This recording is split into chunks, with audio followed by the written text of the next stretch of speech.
Hello everyone, this is Michael Nakula, a first year internal medicine resident at St. Vincent Hospital, and today I describe an interesting case which presented with pleural effusion. First of all, pleural effusion could be a sign of multiple different medical conditions, and it is therefore important to categorize it into either exudative and transudative.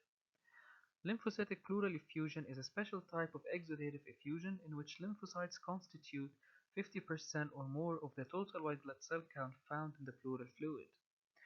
There are limited medical conditions that would cause lymphocytic pleural effusion, including malignancy, tuberculosis, heart failure, lymphoma, chylothorax, and sarcoidosis. Today's case is a 91-year-old female who presented with 4 days of rapidly progressive exertional dyspnea. On examination, she was found to be hypoxic, requiring 2 liters of oxygen, and she also had diminished air entry on the right side. Initial labs were unremarkable aside from an elevated proBNP at 1284 picograms per milliliter. X-ray and CT of the chest revealed a large right-sided pleural effusion. A transthoracic echocardiogram was done and showed an ejection fraction of 65% and a small pericardial effusion. In order to investigate more the etiology of the pleural effusion, she underwent a right-sided thoracocentesis which yielded 1.7 liters of blood-tinged fluid. This fluid was found to be exudative as well as lymphocyte predominant. No malignant cells were found.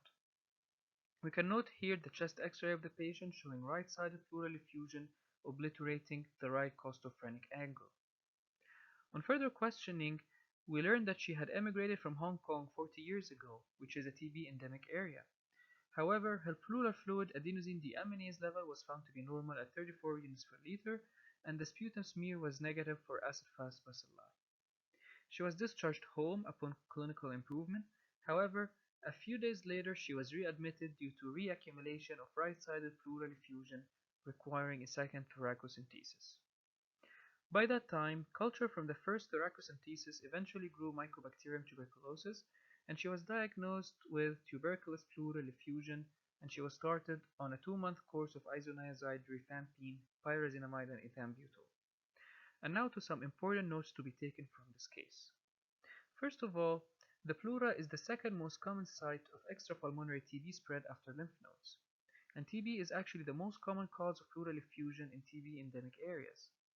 Tuberculous effusion can be present without the classical symptoms of fever, cough, night sweats, and weight loss, as our case didn't have any of those.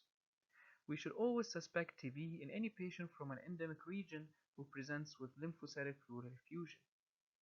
To be noted, only about 50% of tuberculous pleural effusion cases would have an associated parenchymal lung disease on chest radiography. It is therefore very possible to find no pulmonary lesions in these cases. Although pleural fluid ADA level is a helpful test that would support the diagnosis of TB, it has a 92% sensitivity and 90% specificity, and therefore the finding of normal ADA level should not preclude the diagnosis of tuberculous pleural effusion as seen in our case. Lastly, this case portrays an example of the paramount importance of thorough history taking, as this was the key to reach diagnosis. The gold standard for diagnosing tuberculous effusion is either a pleural fluid culture or a pleural biopsy. It is very important to note the Department of Health recommendations, which entail that confirmed or suspected TB cases should not be discharged home until cleared by either one of those tests, unless they are discharged to a private residence approved by the Department of Health. Thank you for listening.